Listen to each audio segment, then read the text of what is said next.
जय श्री माता जी। विश्व के सभी साधकों का सुबह के ध्यान सत्र में हार्दिक स्वागत है। परम पूज्य श्री माता जी को नमन करके हम सब ध्यान की स्थिति में बैठते हैं।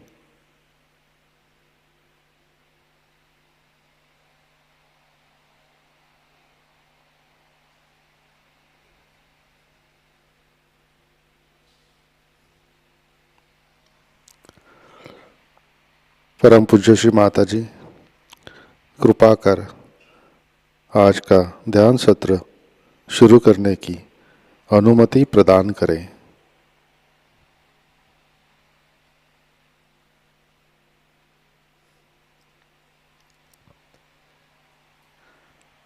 कुंडलिनी चढ़ा के सामूहिक बंधन लेते हैं।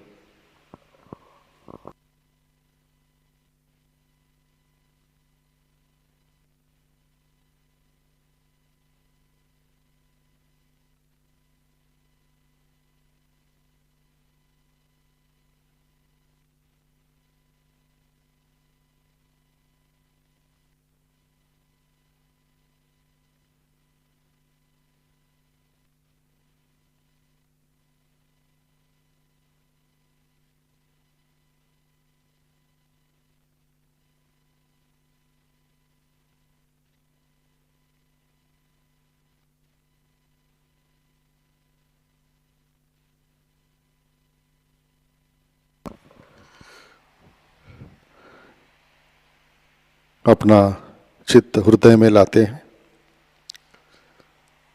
परम पूज्य श्री माता जी कृपावंत होकर आप हमारे हृदय में विराजिए। श्री माता जी कृपा कर हमारा हृदय प्रेम, करुणा और वात्सल्य से भर दीजिए।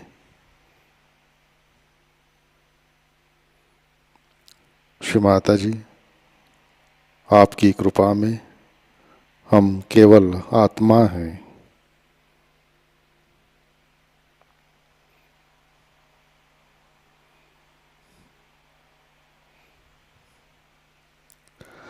तीन महामंत्र, तत्पश्चात श्री गणेश मंत्र।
श्री निर्मला देवी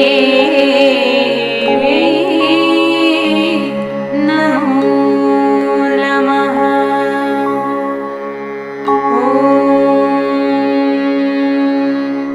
त्वमेव साक्षात् श्री गणेश साक्षात् श्री आदिशक्ति माताजी श्री निर्मला देवी नमो नमः।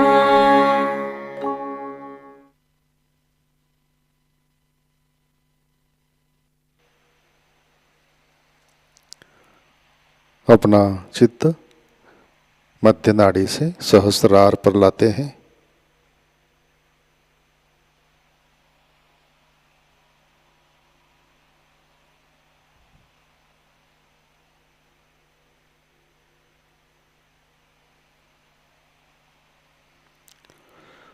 परम पूज्य श्री माता जी, कृपावंत होकर आप हमारे सहस्त्रार पर विराजिए।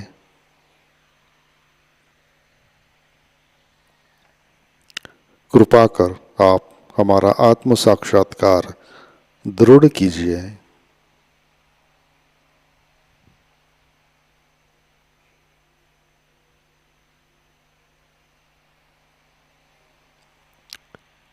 श्री माता जी, कृपा कर आप हमें निर्विचारिता प्रदान कीजिए।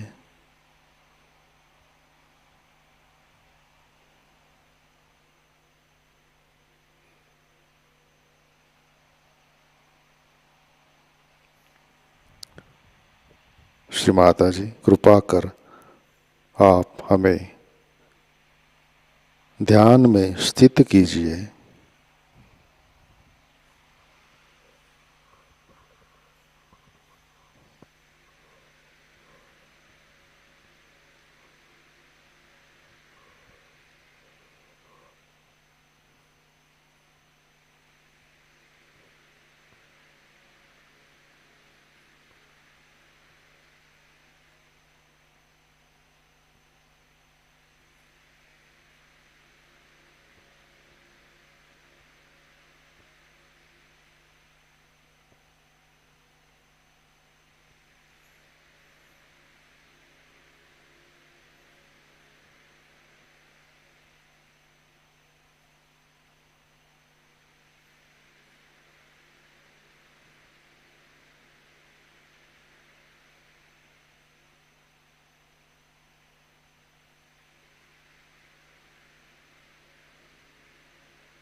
जय श्री माता जी।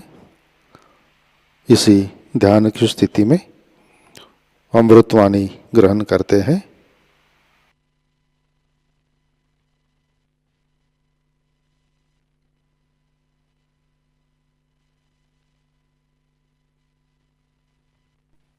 They have asked me to speak in Hindi language.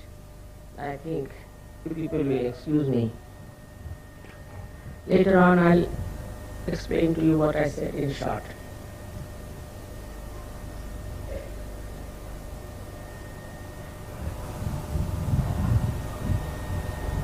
Today we are standing at a point which we can call as a dividing line between materialism and spirituality. I'm going to speak on that subject in Hindi language. आज के दुनिया के अनेक प्रकार के संघर्ष हम लोगों के सामने हैं और उन संघर्षों को देखते हुए हम लोग ये सोचने लग जाते हैं कि क्या ये सृष्टि और ये मानव जाति पूर्णतया सर्वनाश हो जाएगी, ऐसा विचार दो। और ये विचार आना बिल्कुल ही सहज है, क्योंकि हम चारों तरफ देख रहे हैं हर तरह की आपत्तियां आ रही हैं। आपके महाराष्ट्र में ही इतना बड़ा भूकंप हो गया, लोग उस भूकंप से भी काफी घबरा रहे। पर 3 साल मैं लगातार पूना में पब्लिक मीटिंग में कहती रही कि गणेश जी के सामने जाके शराब पीते हैं और ये गंदा डांस करते हैं और बहुत बेहुदे तरीके से उनके सामने पेश आते हैं। पर गणपति ये बहुत जाज्वल्यमान देवता है, बहुत जाज्वल्यमान, और उनको ऐसी गलत सलत चीज़ें चलती नहीं। पता नहीं 3 साल उन्होंने कैसे टॉलरेट किया। और मैंने साफ कहा था कि ऐसा करोगे तो महाराष्ट्र में भूकंप आएगा। साफ भूकंप शब्द मैंने कहा लेकिन कोई सुनता थोड़ी है। वो डिस्को विस्को क्या गंदी चीज़ें हैं वो ले करके वहाँ डांस करते हैं। शराब तो इतनी महाराष्ट्र में आ गई जिसकी कोई हद है।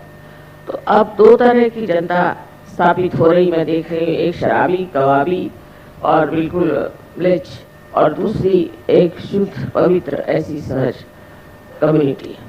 अगर आपको अपने बच्चों को बचाना है और अपने बच्चों को एक शुद्ध वातावरण देना है तो उनको जितना हो सके सहज में उतारें और आप भी सहज में उतरें। सहज की अनेक उपलब्धियां हैं जिसके बारे में मैं आपसे क्या बताऊं, लेकिन आप आश्चर्य करें कि हर रोज़ मेरे पास कम से कम 10-12 ऐसे पत्र आते हैं जिसमें वो लिखते हैं कि किस कदर उनकी जो परेशानियां थी वो साफ हो गई, जो तकलीफें थी वो ठीक हो गई, कैसे उनके बच्चे ठीक हो गए, कैसे एक्सीडेंट में पढ़ते पढ़ते कैसे बच गए। हर एक तरह की बातें लिख के भेजते हैं और एक नहीं 2 नहीं, अब सोचिए कि रोज़ के 10-12 खत आते हैं और 30 दिन तक चलते ही रहता लगातार।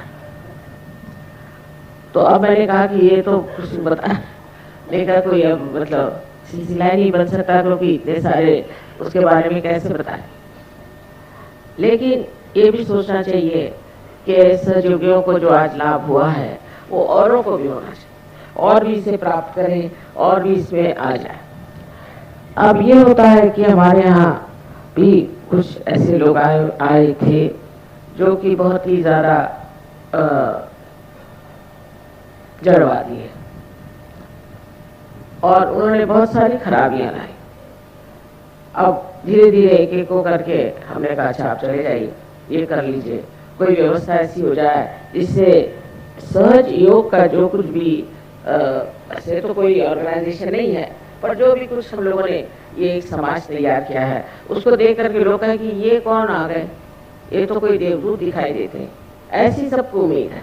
लेकिन अभी अगर आप अपनी जो पुरानी आदतें हैं उनको नहीं छोड़ेंगे और इस तरह से बर्ताव करेंगे जैसे कि आम दुनिया के लोग बर्ताव करते हैं तो आप पे किसी को विश्वास नहीं होने वाला। अब सबसे बड़ी चीज जो हमारे ऊपर जो एक छा रही हिंदुस्तान में वो है जड़वाद, मटेरियलिज्म। वो आ रहा है परदेश से पर देश के लोगों को क्या मिला है जाके पूछिए, इतने बेवकूफ लोग हैं, महा बेवकूफ हैं वो। उनका वो पैसा जो कमाते हैं उसको करते क्या। पहले जमाने में जब हम लोग यंग थे तो हमने देखा जिसके पास पैसा हो जाता था वो कोई ना कोई सार्वजनिक कार्य में लग जाता, कोई ना कोई सार्वजनिक चीज करते, चाहे मंदिर ही बना ले और चाहे यूनिवर्सिटी बना ले, चाहे कोई स्कूल बना ले, सार्वजनिक कार्य में हमेशा। तो आज का जो अपना यहाँ पूजन है, असल में लक्ष्मी का पूजन मानती हूँ कि लक्ष्मी का पूजन कैसे होना चाहिए। इस मामले में लोगों को पता नहीं कि जब हम लक्ष्मी को चाहते हैं तो उसके साथ साथ क्या चीजें चाहिए।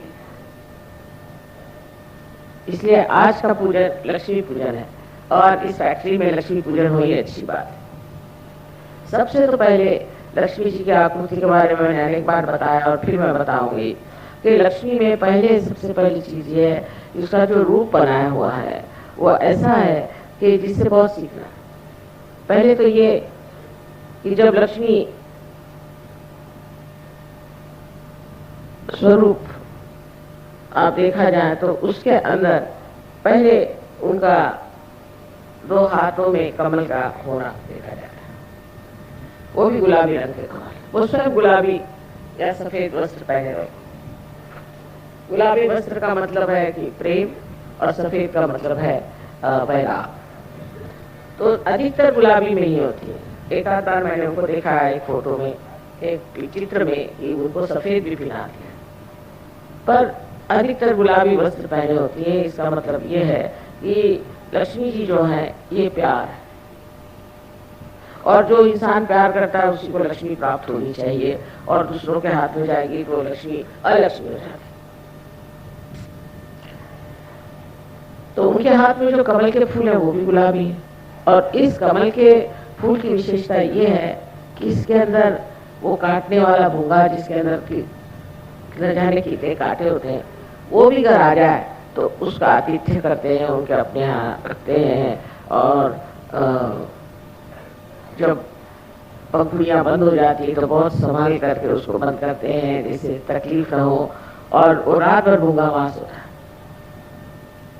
तो पहली चीज ये है कि जिस तरह एक कमल का फूल अत्यंत सुंदर होता है, लक्ष्मी जी के कमल पुष्प में जो खूबसूरती है, जो सुंदरता है, जो एक आतिथ्य के लिए आने के लिए एक उसमें आमंत्रण है, वो चीज एक रईस आदमी में होनी चाहिए। ये बात हमने राजेश शाह में देखी। मैंने कहा इतने सारे आए 400-500, और ये इसमें से कुछ लोग ज्यादा दिन रहना चाहते हैं तो तुम यहाँ क्यों रखो, वाशी में जो इतना खर्चा क्यों करोगे, 2-4 दिन और रहना चाहते हैं। उसने कहा आप सब यहाँ व्यवस्था हो गई, रहने दीजिए, क्या हो गया, हम लोग बड़े खुश हो जाएंगे।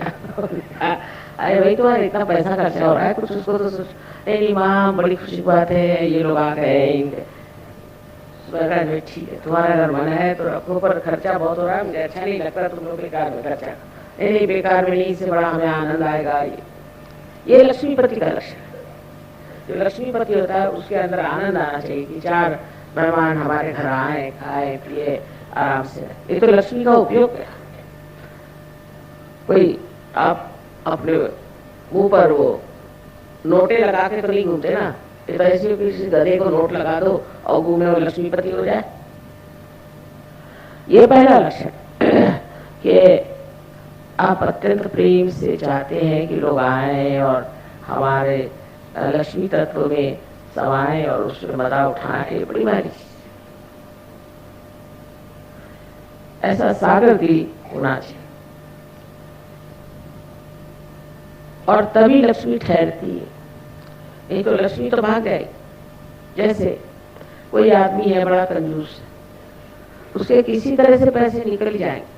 हमने बहुत लाइफ में ऐसे लोग देखे बड़े कंजूस, महाकंजूस, और इतनी बेवकूफ़ी में आए, और अभी जो अपने यहाँ 2-4 स्कैम हुए हैं उसमें सब कंजूस लोगों ने पैसे लगाए थे। वो ऐसी जगह जाएंगे जहाँ गलत होता है, जहाँ पैसा बनाए। दूसरी बात ये है कि किसी के पास पैसा आ जाता है तो कंजूस होएगा तो बिल्कुल भिखारी के जैसा रहेगा, उसके यहाँ तो कंबल भी मिला, और इतना पैसा जुटा के जाएगा, और जब मरेगा तो उसके बच्चे आपस में लड़ मर के वो खत्म कर देंगे पैसे। या अगर बाप का जूस होगा तो बच्चे उसके पैसे उड़ाते रहेंगे किसी न किसी वजह। हर तरह की आफत होती है अगर आपके पास लक्ष्मी आए और आप पे गुण न हो कि उसको आप स्वीकार करें, उसको उसकी शोभा रखें। अगर आपने लक्ष्मी की शोभा नहीं रखी तो लक्ष्मी ऐसे बहक जाती कुछ। आप किसी भी गरीब आदमी 100 रुपए देकर देखिए, वो जाएगा कुत्ते पर जाएगा शराब, उसको कभी अच्छी बात नहीं सुनेगी। चलो कोई अच्छा कर्म करे, कोई अच्छी बात करे, कोई देवी देवताओं की बात करें, कुछ धर्म की बात करें, या कोई धर्म के बारे में लिखे, या कोई अगर लेखक हो तो उसकी मदद करें, ये सब नहीं आना। सो हर तरह के गलत काम की तरफ लक्ष्मी की दौड़ हो जाती। उसका कारण है लक्ष्मी की महामाया, जिसको मिल जाए वो गलत रास्ते पे जाए। पहले गलत रास्ते पे जाने का ज्यादा अंदेशा है, बना इसकी कि अच्छे मार्ग पे जाए या किसी अच्छा काम। तो लक्ष्मी के लिए लिखा गया है कि एक हाथ से वो दान दिए। दान, अब दान किसको देना है वो भी देखना चाहिए, सत्पात्री दान देना चाहिए, नहीं तो किसी दुष्ट गुरु को आपने दान दिए पैसे, वो एक को खराब करने के 10 लोगों को खराब कर देगा। सत्पात्र में दान देना। और जो लक्ष्मीपति होता है वो कभी किसी से पैसा ही नहीं लेता कि भाई तू इतना पैसा मुझे दे, नहीं तो ऐसा कर, ऐसे नहीं करता। हाँ, जो उसका हक का है वो लेगा, बस बेहक नहीं लेगा। तो उसके अंदर दान की शक्ति होनी चाहिए। और इस फैक्ट्री के लिए खासकर मैंने राजेश से बताया कि इसको सबको एक फैमिली समझ के और तुम बढ़ाओ। जिसको जो देना चाहिए, जिसका जो अधिकार है वो मिलना चाहिए। तो दान जो है ये बहुत जरूरी है, पर वो दान कहाँ कर रहे हैं ये देखना चाहिए। बेकार चीजों में दान करना आप सबसे बड़ी गलती समझिए, क्योंकि उसमें गलत चीजें जो है बढ़ेंगी। जितना आप पैसा गलत लोगों को देंगे, जैसे हरे रामा वालों को किसी ने दान दे दिया तो वो सबने अब उसका क्या करें, तो सबको हरे रामा बनाने में, रास्ते में लोग नाच रहे हैं, कहीं कुछ, सबके थ्रोट खराब हो रहा है, किसी किसी कैंसर हो रहा है। पहले सोच लेना चाहिए किसको आप दान दें, जिससे कोई अच्छा काम हो ऐसी ही जगह दान देना चाहिए। पहले पता लगाना चाहिए कि कौन सी संस्था ठीक कार्य कर रही है, उसकी व्यवस्था क्या है। अभी ये भूकंप के लिए हमने भी बहुत पैसा दिया, हम लंदन में और लोगों ने दिया। आप लोग कह रहे कि भूकंप के लोग तो जैसे कि वैसे ही है, और पैसा गया था। तो जो भूकंप के लिए भी दान दिया वो भी पता नहीं भूकंप में गड़प हो गया कि क्या। ऐसी हालात में हमेशा सोच के देना चाहिए कि हम जहाँ दे रहे हैं, और जहाँ दे रहे हैं उसको, उस दान को देखना चाहिए कि वो इस्तेमाल कैसे हो रहा है, वो कैसे इस्तेमाल हो रहा है, उसका क्या उपयोग हो रहा है, उसको किस तरह से खर्च कर रहे हैं, उसके कमिटी पे कौन लोग हैं। ऐसे ही लोगों को दान है।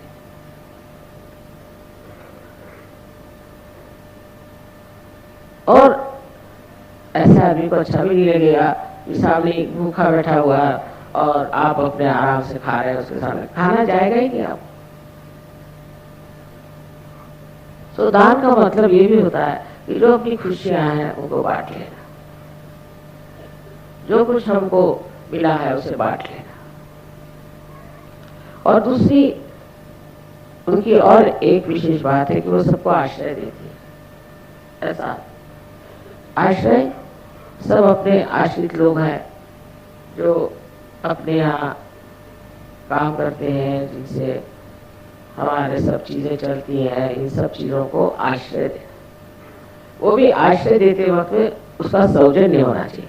ये नहीं कि आश्रय देते वक्त तेरे को इतने पैसे दिए तो ऐसा वैसा।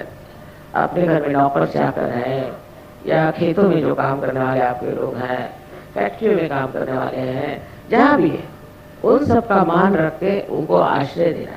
आश्रय का मतलब पैसे देना ही नहीं, लेकिन उनको मान से रखना। और मान बहुत बड़ी चीज है। बहुत से लोग ऐसे होते हैं कि उनको अगर आप मान दे दें तो बहुत खुश होते। हमारे पति आप जानते शिपिंग कॉर्पोरेशन में थे, और बंगाल के जो यूनियन वाले थे वो जरा सता रहे थे। मैंने कहा कुछ नहीं, तुम उनसे कह दो कि मैंने उनको ब्रेकफास्ट पे बुलाया। तो जब आए बम्बई तो उनको ब्रेकफास्ट पे बुला लिया और मैंने खुद अपने हाथ से खाना वाना बना कर उनको खिलाया। और उस दिन से उनकी अकल ही दुरुस्त हो गई। या तो खाने ने जाके कुछ कर दिया कि क्या, बिल्कुल ठीक हो। फिर उन्होंने जिद करी कि हमारे जो बिल्डिंग है उसका उद्घाटन माता जी करें।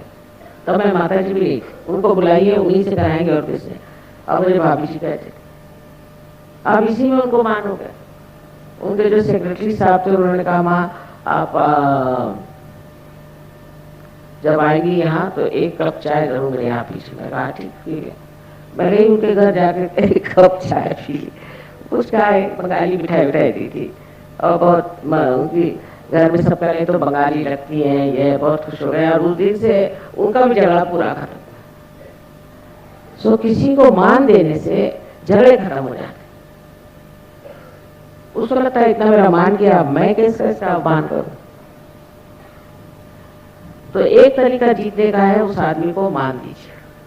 आर्टिफिशियली नहीं, रियली मन से उसको मान देना चाहिए, सम्मान करना चाहिए। ये खास चीज आपको समझनी चाहिए कि कोई सी भी व्यवहार में अगर आप मान देना।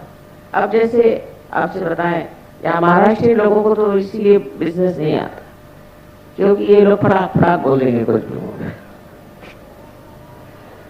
जैसे पूना में नौक है तो आप जाइए, मैंने पूछा एक महाराष्ट्र से, भाई तुम्हारे पास चंदेरी साड़ी है, क्यों सी चाहिए? बाहर से। मैं कहा गुलाबी गुलाबी रंग की है। नहीं है, जाओ चलो आगे चलो। कह दिए महाराष्ट्र लोग, ये क्या बिजनेस करे। दूसरा उधर सिंधी बैठा था, सिंधी का माता जी आओ, बहन जी आओ, सारे रिश्ते लगा के मुझे अंदर बुला। अगर तुम्हारे पास चंदेरी है? हाँ है। बैठो तो सही, चाय पियो, पान खाओ। तो मैं पान नहीं खाती। अच्छा चलो क्या करते, ये लो वो लो। 1 घंटा बिठाया और उनके पास न चंदेरी साड़ी थी न कुछ नहीं था। 4-5 उनके सूट लेंथ लेकर मैं बाहर निकली, इनसे पीछा छुड़ा। समझे ना। और फिर अगर कोई मारवाड़ी हो तो आपके गले में कंठी पहना देगा, तब आप निकलेंगे वहां से, उससे कम नहीं। तो इसे सोचना ये चाहिए कि मनुष्य के अपमान करने से, उसको ऐसी वैसी बातें सुनाने से आपका बिजनेस कैसे, लक्ष्मी कैसे चलेगी। लक्ष्मी तो बिल्कुल प्यार है। और जो आदमी प्यार से बात करेगा, आओ जी, बैठो जी, हाँ खाओ जी, ये वो, ये रोज का अनुभव, ये रोज का अनुभव है। हमारे यहाँ एक लखनऊ में है हलवाई साहब, बड़े बहुत उनका नाम है राम भरोसा। वो बहुत ही मशहूर हलवाई है वहाँ। तो जैसे मेरे लड़की ससुराल जाना तो उनके जाकर मिठाई खरीदे। हाँ आओ आओ, बैठो बैठो, ये वो, अरे ये फलानी चीज आपने खाई नहीं, खा के तो मैंने देना भी नहीं था। जबरदस्ती 14 किलो मिठाई मेरे साथ बांध। हमारे कहे प्लेन से जाएगी कैसे। मैंने कहा अभी प्लेन छूट रहा नहीं है, अभी बैठो, अभी मैं फोन करता हूँ। मिठाई लिया उन्होंने, 14 किलो मेरे पकड़वा दी। और उनकी बड़ी चलती है, उनका इतना नाम है दुनिया में। लोग जाके घंटों बैठे हैं तो कोई कह रहा था आप क्या माता जी बैठे हैं, हम तो 2 घंटे से बैठे हैं, हमें ये खिला रहा है, वो खिला रहा है, वो। और अपने कारीगर को डांटा रहे, कितने देर से बैठे हैं, उनको जाने का है, लाभ उनको डांटे जाए और इधर खिलाया जाए हम। और इतने प्यार से वो करता है, अच्छा ये देखिए, इसको इधर से तोड़ के लीजिए। तो मनुष्य को लगता है कि भाई इसके प्यार का अपमान कैसे। तो सबसे बड़ी चीज है लक्ष्मी तत्व में प्यार। और अगर जहाँ प्यार नहीं होता, लक्ष्मी भाग गई। कोई हस्बैंड है समझ लीजिए, बहुत रईस अपने समझते हैं, अपने बीवी पैसा ना दे, कुछ न करे, थोड़ी देर में ऐसी गदा उस पर आती है कि सब पैसा खत्म। मुझे बहुत मालूम है। तो इस प्रकार लक्ष्मी तत्व को बहुत प्रैक्टिकल चीज समझिए, बहुत प्रैक्टिकल। ये मटेरियलिज्म नहीं है, ये प्यार और मटेरियलिज्म में बड़ा ही अंतर है। मटेरियलिज्म में मनुष्य अपने लिए पैसा कमाता है, अपने लिए कमाता है, अपने घर में रहता है और उसको फिर एक उसका लाइफस्टाइल होता था। वो बेवकूफ़ी है सारी। किसी ने कुछ निकाल लिया, वही लाइफस्टाइल हो गया। किसी ने कोई फैशन निकाल ली, वही फैशन हो गया। जैसे अपने यहाँ आजकल मैंने सुना कि लड़कियां हैं बस शीशे के सामने बैठी रहे। मैं कहा शीशे के सामने कहाँ बैठी रहे, घर में सजाती रहती है अपनी को, ये वो। अब किसी ने निकाल दिया कि मुंह में ये चीज लगाने से अच्छा होगा, वो चीज लगाने से अच्छा होगा, तो बैठे हैं घंटों में, बैठे अपने टाइम बर्बाद कर रहे हैं। तो उनका तो लाइफस्टाइल और भी खराब। वो तो उनको बच्चे नहीं चाहिए, औरतें कहती कि हमारा फिर मेकअप का भी पैसा नहीं निकलेगा, इसलिए हमको बच्चे नहीं चाहिए, हमको सजावट का पैसा नहीं, इसलिए बच्चे नहीं चाहिए। तो हिंदुस्तान में औरतें जो हैं वो जेवर जरूर बनवाती हैं। जेवर बनवाना जरूरी भी है, क्योंकि कल कोई आफत आ जाए तो भी जेवर काम आएंगे, वो बच्चों के लिए होते हैं सब कुछ। पर कोई औरत ऐसा नहीं कहती हिंदुस्तान में कि भाई मैं बच्चे नहीं मुझे चाहिए क्योंकि मैं जेवर नहीं बनवा सकते। बच्चे जेवर वेवर सारी दुनिया से ऊंची चीज है आज तक, भारतवर्ष आज तक, अब आगे का पता है। वहां तो बच्चों का इंश्योरेंस नहीं करते, मुझे किसी ने बताया, क्योंकि बच्चे माँ बाप को मार डालेंगे। क्या देश है, कंपल्सरी कि वो बच्चे मार डालेंगे, पैसा ले लेंगे, इसलिए वहां इंश्योरेंस ही नहीं। ये कौन सा लक्ष्मी तत्व है? और हमारे यहाँ जैसे रिवाज है, था मतलब या है, अभी मेरे ऐसी आशा है कि अभी है, तो क्या रिवाज है कि बच्चों के लिए करो, बच्चों के लिए करो। ये मिनिस्टर लोग भी पैसा खाते हैं, बच्चों के लिए खाते हैं। मतलब ये कि अति है कि वो मेरा बच्चा ऐसा, उसकी शादी कराने की इतना पैसा दो, ये दो वो दो, उसके लिए पैसा खाते रहते बच्चों के लिए। वो भी बड़ा स्वार्थी पना है कि बच्चों के लिए खाते हैं, अनदर एक्सट्रीम जिसको होता है। पर सबसे बड़ी बात बच्चों को पाने की है, उनको प्यार दो। उनको इससे बड़ी घबराहट होती है कि कहीं माँ से मेरा प्यार न छूटे। या आप लोगों का भी हाल है हमारे साथ कि कहीं माँ हमसे नाराज नहीं होती। इतनी प्यार की महिमा है। तो लक्ष्मी तत्व जो है वो प्यार, और ये मटेरियलिज्म जो है ये प्यार को काटता है। बीबी है वो सोचती है कैसे मैं डिवोर्स लूं, क्या हस्बैंड को कैसे ठिकाने लगाऊं, हस्बैंड सोचता है बीबी का पैसा कैसे संभालूं। प्यार की कोई बात ही नहीं सोचता, सब पैसे ही पैसे की बात सोचते हैं, सब पैसा ओरिएंटेड लोग हैं।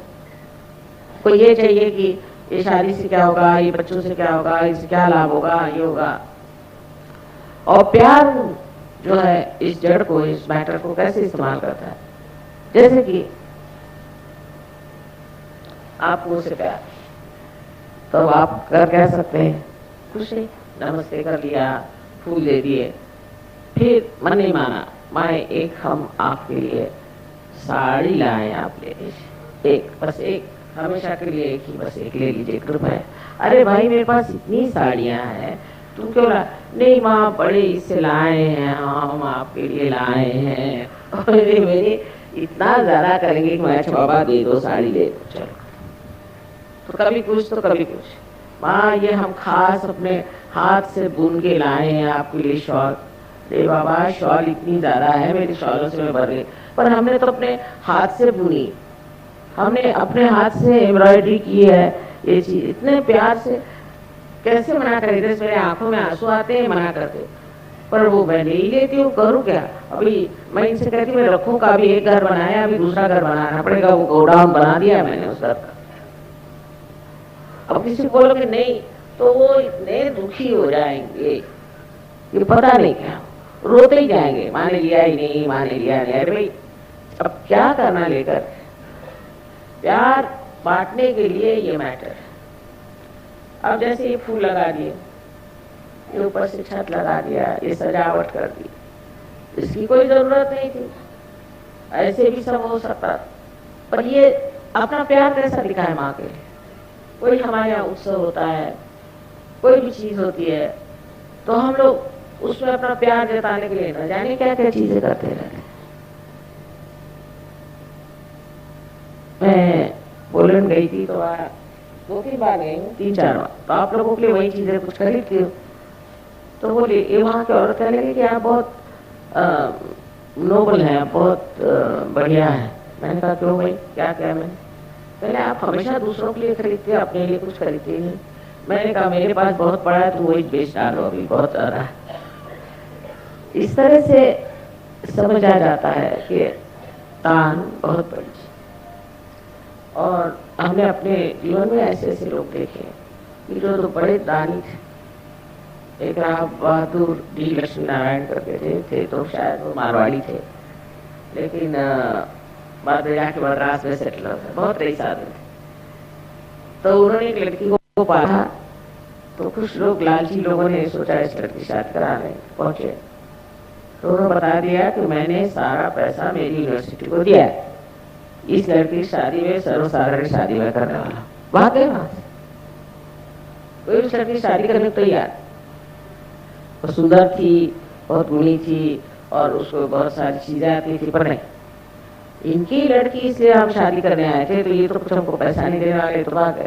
तो उन्होंने कहा जिसको पैसे के लिए इससे शादी करे उससे मैं शादी नहीं करने वाला। इस प्रकार ये जो मटेरियलिज्म है आज हमें बड़ी बुरी तरह से जकड़ रहा है, और इन लोगों से सीखना ये है कि ये किस गर्त में गए इस मटेरियलिज्म। वो खोपड़ी में चला गया, उससे सारी गंदगी, सारी बुराइयां, सब चीजें आ गई, पैसा आया। अब अमेरिका गए थे, एक बड़ा पैसे वाला आदमी, उसने कहा कि भाई माँ पाए बड़ा अच्छा हुआ, ये वो मेरे घर में चले। मैंने कहा अच्छा भाई। उसके घर गए तो कहने लगा कि हमारा जो बाथरूम है उससे जरा बच के रही। मैंने कहा क्यों? उसमें सब बड़े सॉफ्ट बटन है। अच्छा क्या होता है? कहने लगा आपने गलत बटन दबा दिया तो आप सीधे स्विमिंग पूल में चले जाए। ये तो बड़ी कठिन। तो मैंने कहा भाई उसको ऐसे बाथरूम में ले जाना कोई सीधा साधा नहीं तुम्हारे पास क्या? तो कहने नहीं बहुत अच्छा है, मैंने बड़ा रुपया खर्च किया इस पर, ये मेरी सारी यूनिक डिस्कवरी है। मैंने कहा भैया तुम्हारी डिस्कवरी तुम्हारे पास रखो, मुझे ऐसे बाथरूम की आदत है, कोई सीधा साधा बाल्टी वाला बाथरूम हो वहां भेज दो मुझे। तो दूसरे फिर कहने लगे कि मेरा बेड एक स्पेशल। मैंने कहा क्या? ये बटन दबाओ तो आपके सर ऊपर हो जाएंगे, ये बटन दबाओ तो पैर ऊपर हो जाएंगे। मैंने कहा मुझको ऐसा पलंग नहीं चाहिए, मैं आराम से सोना चाहती हूँ कि हाथ पैर ऊपर करती रहा है। ये क्या बेवकूफ़ी की बात? अरे मैंने इतना रुपया खर्च करके और आपके लिए बेड बनाया, माँ मेरे लिए, मुझे आप जमीन पर दीजिए। मैंने कहा सीधे सीधे मैं जमीन पर सो जाती हूँ, वो चाहे तो कारपेट बिछा, मैं नहीं ऐसे पलंग पे सोने वाली जिसमें सर ऊपर होता है, पैर ऊपर होता है, घुटने ऊपर होता है। क्या मेरे क्या सब हाथ पैर क्या एकदम वो हो गए, क्या बेकाबू हो गए कि मैं कोई और चीज को इस्तेमाल करूं? और वो क्या बड़े सॉफ्ट है उसके, ये बस ये छोटा सा बटन। मैं देख के भागी, मैंने कहा भैया मैं जा रही इस घर में, मैं नहीं रह आप। तो मोटर में कहता है कि मोटर जो है इसके सारे लॉक से अलग से लगा है। मैंने कहा क्या? कहने उल्टे लगे हैं, अगर खोलना तो उल्टी तरफ से खोलो। मैंने कहा कोई अगर फंस गया तो फंस गया, उसको क्या मालूम कि तुम्हारा दिमाग उल्टा है। उसके लिए हजारों रुपए खर्च करके उसने उल्टे वाले लॉक लगा, और मुझको इम्प्रेशन पढ़ने की जगह मैं भागी। मैंने कहा नमस्कार, यहाँ कोई नॉर्मल जगह हो मुझे जाने दो। इसी प्रकार उनका पैसा कहीं ना कहीं जाता है। अब दिखाते फिरते हमारा ये अलग है। अरे मैंने कहा भाई लॉक में अलग करने क्या जरूरत है, एक जैसे लॉक रखो, इसमें शान दिखाने का नहीं। ये मैंने स्पेशल बनवाया, इसमें ये डिवाइस है, उसमें वो डिवाइस है, और अंदर चोरी करने को कुछ नहीं। मैंने कहा तुम्हारे पास ये पलंग कौन उठा ले जाएगा? पागल होगा वही ले जाएगा। तो कहने बात ये है माँ मैंने बहुत ऐसा ऐसा रुपया खर्च किया है, इन्वेस्टमेंट किया है इस तरह से, और मेरे पास कोई खास पैसा नहीं, तो चोरी का को आएगा? तो ठीक है कौन चुराने चला, पागल भी नहीं आएगा तुम्हारे घर में। कारण ये कि सारा पैसा फालतू चीजों में खर्च कर। तो वो जो लक्ष्मी तत्व का विजडम है वो होना चाहिए कि भाई जहाँ खर्च करना वहां तैयार, और जहाँ नहीं खर्च करना वहां नहीं करना। इसमें कंजूसी की कोई बात। आज एक शरद चंद्र की बात याद आई। मैं शरद चंद्र को दुनिया में सबसे बड़ा लेखक समझती हूँ, इससे बढ़ के लेखक मैंने देखा है। और हिंदुस्तानी चरित्र को जैसा उसने रचा है ऐसा तो कोई रच भी नहीं सकता, क्योंकि ये चरित्र भी बहुत जबरदस्त है ना हिंदुस्तानी। तो उन्होंने बहुत सुंदरता से बनाया। एक उन्होंने बनाया कि कुछ बच्चे थे वो अपने यहाँ कोई लाइब्रेरी बनाने का बहाना करके पैसे कमा रहे। तो वो एक आदमी के पास गंगा पार करके गए और उससे कहा कि साहब हम लाइब्रेरी बना रहे हैं, हमारे लिए कुछ डोनेशन दीजिए, कुछ दान दीजिए। तो उन्होंने कहा कि अच्छा वो दान चाहिए, मैं सोचता हूँ बिठा। इतने में एक विधवा स्त्री अपने भाई को लेके आई। कह लगे कि 10-12 साल पहले मेरे पति ने आपके पास पैसे रखाए थे 500 रुपए, तो वो उसके बाद मर गए और अब हमें पता हो कि आपके पास रुपए रखाए हैं, तो आप वो पता कर दीजिए। तो अच्छा अपने मुंशी से भी पता लगाओ, 10-12 साल पहले की फाइल्स में पता लगाओ किसी ने 500 रुपए मेरे पास रखे थे। और इसे कहा चवन्नी दी कि जा तुम लोग जाओ, बस चवन्नी बहुत है तुम्हारे। इनको बड़ा गुस्सा चढ़ा कि चवन्नी हमको लेके जा रहे। पर उन्होंने पूरा पता लगाया कि उस औरत का पैसा वहां रखा हुआ था, नहीं वो रखा था, वो ब्याज जोड़ के इन लड़कों के सामने दिया, तब इनके चक्कर आए। देखो हजारों इसने रुपए बना करके दिए 500 के, और हमको चवन्नी पकड़वा दी, तो ये आदमी समझ गया कि हम लोग कितने गहरे पानी। और उस औरत का इतना नहीं कहता तो कौन उसको पकड़ने वाला था, कोई केस नहीं, कुछ नहीं, कुछ उसका कोई कहीं प्रूफ नहीं था, कायदे में तो कुछ नहीं मिला था।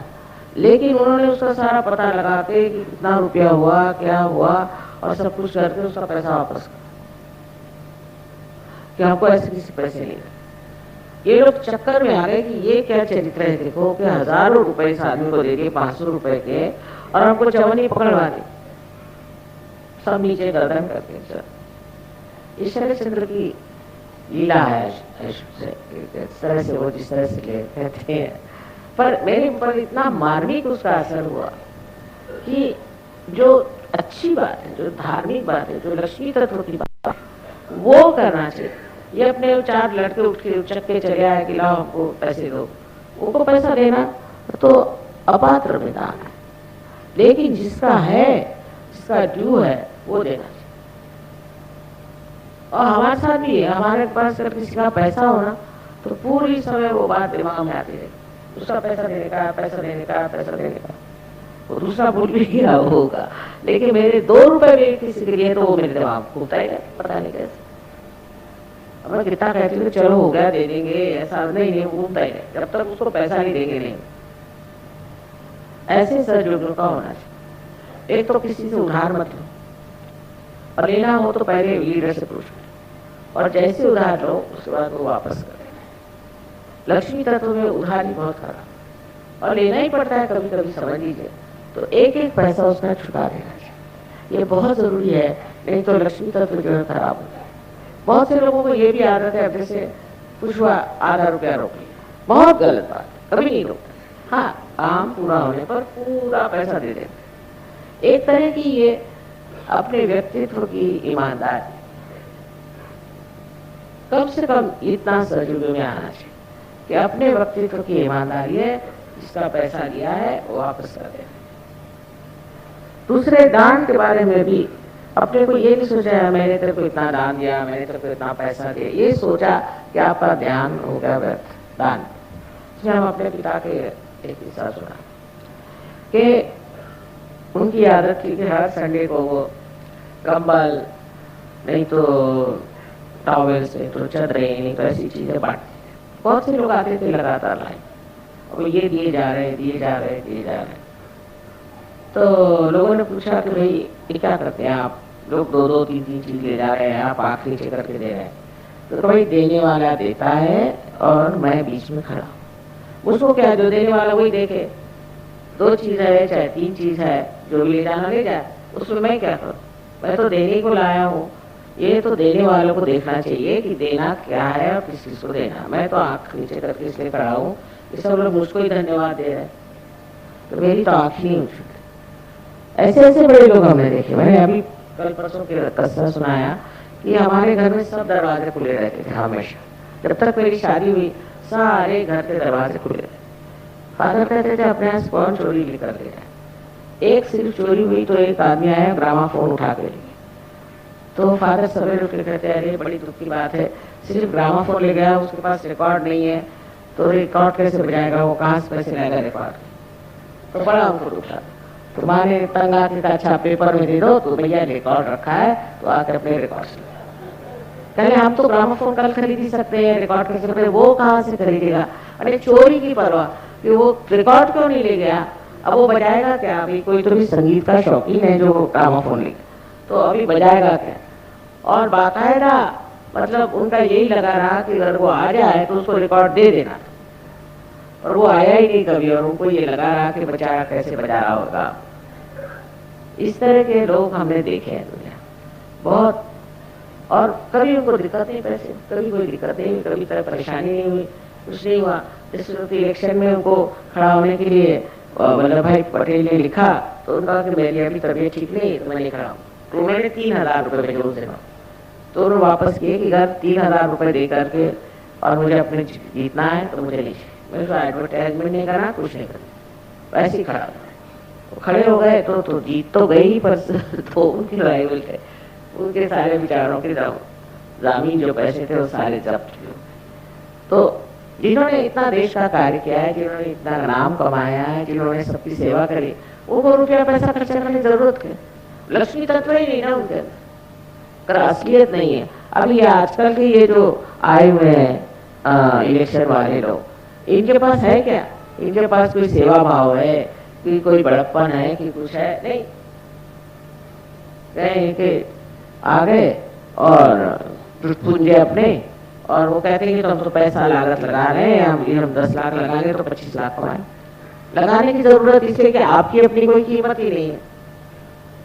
समझ लीजिए कल मैं इलेक्शन में खड़ी हूँ तो मेरे को 1 कौड़ी लगाने की जरूरत है ना बात? ये बात तो ये जो लोग हैं ऐसे कि जिन्होंने कोई सेवा नहीं करी, कुछ नहीं किया, इनको वोट ही नहीं देना चाहिए। और पूछना चाहिए कि तुमने कौन सा सोशल वर्क किया है, क्या काम किया, तुमको क्यों दिया है? जब लक्ष्मी तत्व अपने देश में असलियत में उतरेगा तो हम सारे दोषों से ऊंचा हो सकते। इस मामले में हम जरूर कहेंगे कि रशिया में है, रशिया के लोग बड़े धैर्यवादी, धैर्य है। अभी एक लड़की आई थी, उसको गाना यहाँ सिखाने का, मैंने कहा तुम्हारे यहाँ शादी करा देते हैं? कहती नहीं माँ, मैं इसके लिए कोई कन्वीनियंस नहीं ढूंढना चाहती, मुझे अगर स्कॉलरशिप मिल जाएगी तो मैं यहाँ रहूंगी, और नहीं मिलेगी तो रशिया चले जाऊँ। इस शादी का कन्वीनियंस करके मुझे नहीं सीखने का संगीत, क्योंकि संगीत सीखना एक आराधना है। मैं सुन के दंग हो गई कि ये रशिया की लड़की मेरे को बता रही है, जो कि कितने दिन से मैं सुनने के लिए लालायित हूँ कि आराधना है। इस आराधना के लिए मैं शादी का कन्वीनियंस नहीं ले रहा। छोटी सी लड़की 18 साल की लड़की, उसने ऐसी बात नहीं। तो ऐसे इन लोगों में कहाँ से ये देयवाद है? क्योंकि वहाँ मटेरियलिज्म है ही नहीं, दूसरी बात कर ही मटेरियलिज्म। वहाँ की गवर्नमेंट ने कहा कि भाई तुम्हारे जो जो फ्लैट है तुमको हम दे देते हैं, तुम अपने पोजीशन में ले लो और तुमको उसको संभालना। उनका पोजीशन का क्या अर्थ है? क्या मिलता है उससे? पोजीशन में रखे क्या मिले? हमको नहीं चाहिए, तुम ही संभालो, हमारे बस का कोई चीज मेरी है, ये सोचना ही मटेरियलिज्म है। और उन लोगों को देख के मैं हैरान हूँ कि किसी भी चीज की उनको परवाह। मैंने कहा कि देखो तुम्हारे इतना बड़ा झगड़ा हो रहा है, coup हो रहा है, कैसे होगा तुम लोगों?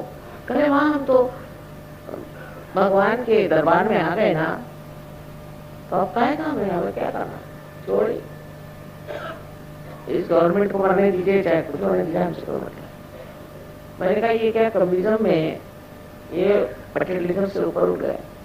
कम से कम 70% लोग बिल्कुल मटेरियलिज्म से ऊपर है, कोई परवाह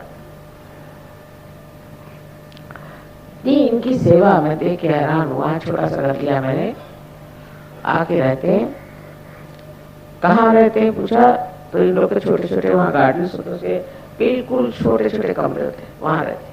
हम अपना खाना लेके आते और सवेरे करीबन 5 बजे सब फूल ला करके, और वो जमीन जहाँ हम रहते हैं ना वहाँ पे सब गाड़ के जाते उस ठंड में। कमाल के लोग।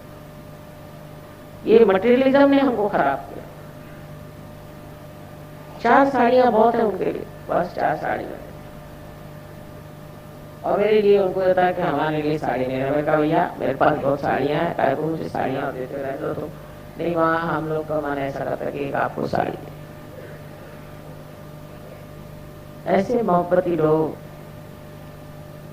ऐसे लोग है दुनिया में अब भी, क्योंकि ये मटेरियलिज्म का चक्कर नहीं आया है हम लोगों पे। अमेरिकन ने जो साथ रख दिया वहां सर पे, वहाँ एड्स हो गए, वहाँ लोग मर रहे हैं, सब कुछ है,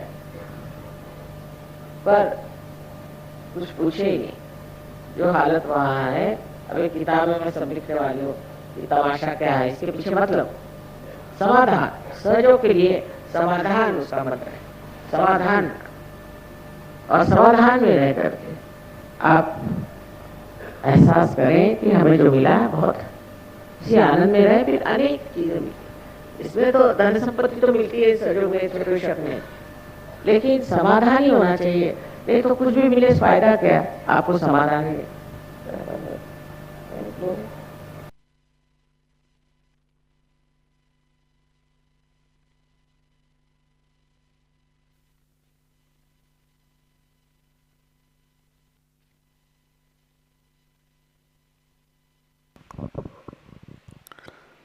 जय श्री माता जी। कृपया ध्यान की स्थिति बनाए रखें।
जय श्री माता जी।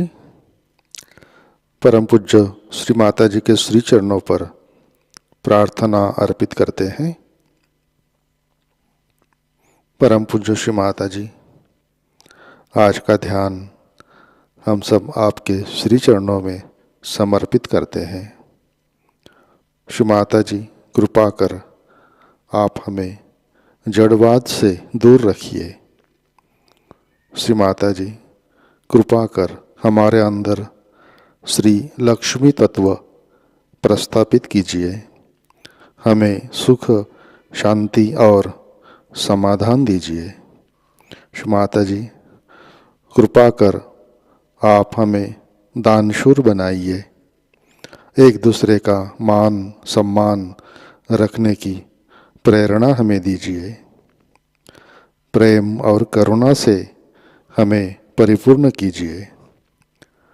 परम पूज्य श्री माता जी, हमारे प्रार्थनाओं को स्वीकार कीजिए और हमें आशीर्वादित करने की कृपा कीजिए। परम पूज्य श्री माता जी, आपके श्री चरणों पर हमारा कोटि कोटि नमन, कोटि कोटि नमन, अनंत कोटि नमन। जय श्री माता जी। सामूहिक बंधन लेते हैं।